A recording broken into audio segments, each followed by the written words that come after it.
Hey everyone, thanks for joining Learn to Play Games. My name is Lance, and today I'm going to be doing a teaching and unboxing video for Everdell Pearlbrook. This is the first expansion to Everdell and adds some really cool new features to the game. So as always, if you find these videos helpful, if you like what I do, please consider that like button and subscribing to my channel. It's one of the easiest ways you can support channels like mine.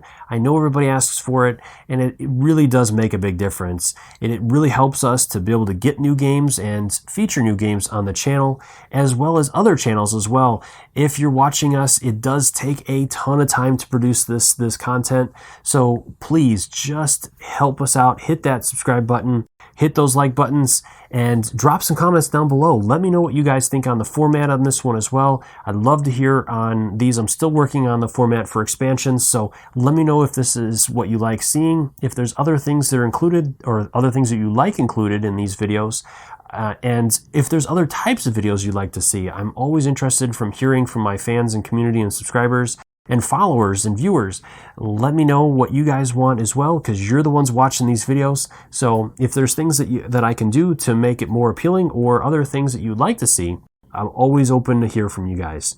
So as always, if you want to stay up to date on all my videos, also consider ringing that bell so you get notifications anytime I release new content. And let's head to the table and I'll teach you guys how to play. So let me start by going through what's in the box. And with this one, this is the collector's edition of Pearlbrook. So I am going to explain the different things that are included in this that are not included in the retail version. And with this one, there is a fair amount. So if you have the opportunity to get the collector's edition, I would definitely recommend that. So let's go ahead and jump in and see what's in the box. There's a new catalog, new rulebook. So let's take a look at the rulebook and see what's in here. So there's an overview, all the new components, brand new board, and that's going to connect right onto the main board on the side, so that's really nice. Goes through the new setup and all the new additions for that, the new rules that are included, and a new set of solo rules, so that's cool. Can't wait to check that out, and an index for all the cards. Then there's an instruction manual how to assemble all the 3D elements, the new board itself. So there's new locations, and each one of those is going to have requirements to go to it. And each one of these is a solo location, so only one person can go there at a time. And then there looks like there's a joint one that any number can go to, and this looks like it's where you can get the pearls. Underneath that is going to be some of the new critters. So the otters are going to be included in both versions. And then the other three, these are only for the collector's edition, which there's the starling, the platypi, and the axolotls. So those are all part of the collector's edition only. Then the frog ambassadors, again, these three are only for the collector's edition. You'll get the tan one with the otters. And then there's additional ambassador frogs for the original set of critters from the base game. There's new pearls, and with the collector's edition, these are going to be glass, where the retail version will be plastic.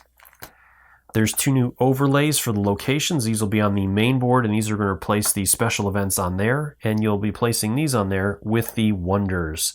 And you'll go there to get those wonders instead, and those are worth a fair amount of points, 15, 25, 20, and 10. So those are a lot of points versus the old ones. Then there's a new score track or score pad. Again, this is for the collector's edition only.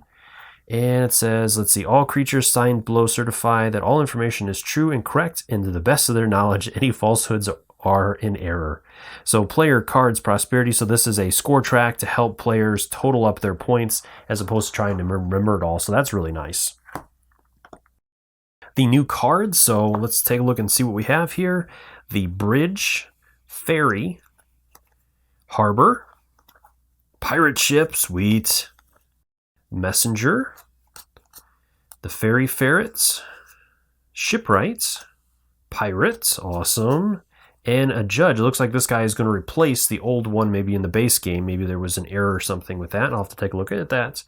And then there's the new set of cards. So there's going to be 6 civilians,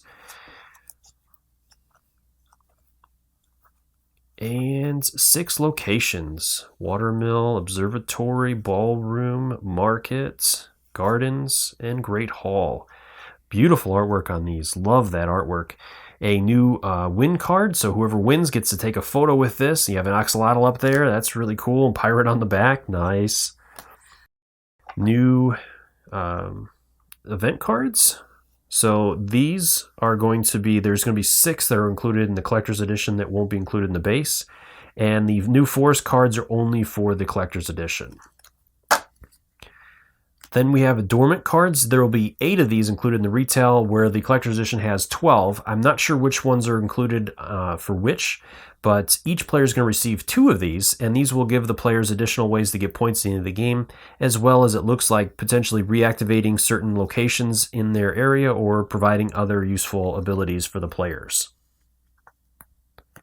And then finally, the 3D tokens. So again, with the retail version, these will just be the flat ones, just like it was in Everdell. They're just flat pieces.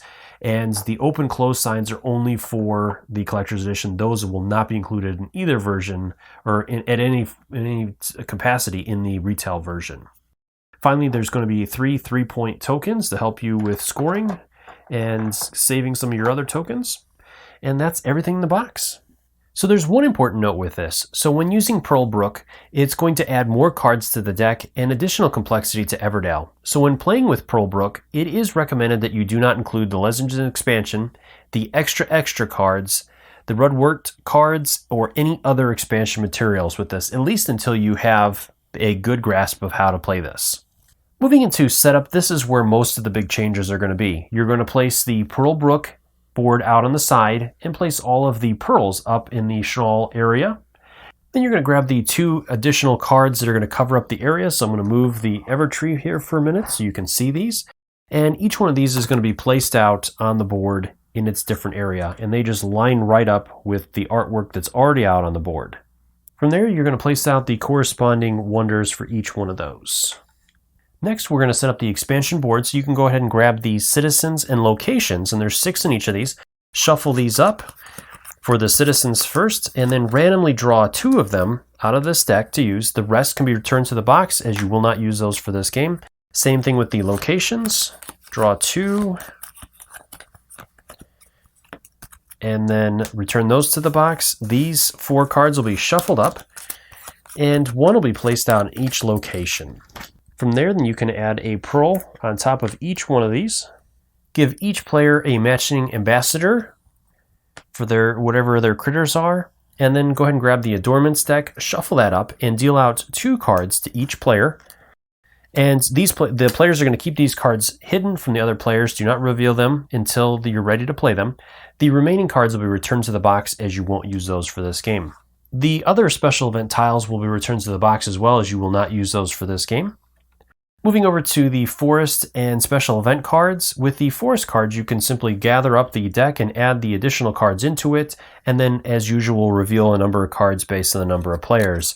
So in my game, I will deal out 3 cards as I'm playing a 2-player game.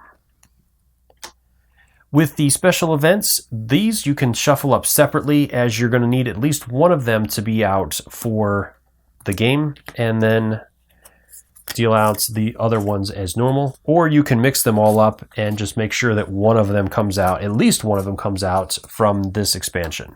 And the final thing is that there's 2 judge cards included in the expansion that are replacing the judge cards in the main deck, and these are just going to add a simple note as to help remind players that you cannot use this ability with any other ability. So you can go ahead and replace those and discard the other ones from the main game. And then before dealing out, you can do it before dealing out the meadow and the cards to the players. Go ahead and shuffle up the new cards in with the existing cards in the deck, and then go out ahead and deal out as normal. Next, I want to go through some of the changes in the game. So first off, your ambassador is the only one that you can send to the 4 locations here and the shawl to gain the pearls. In order to do this one, any number of ambassadors can go there. And when an ambassador goes there, you're going to discard 2 of any resource and discard 2 cards to gain 1 pearl and add it to your supply. With the 4 locations on the side here, each one of these is going to have a requirement of buildings and critters that are in your city.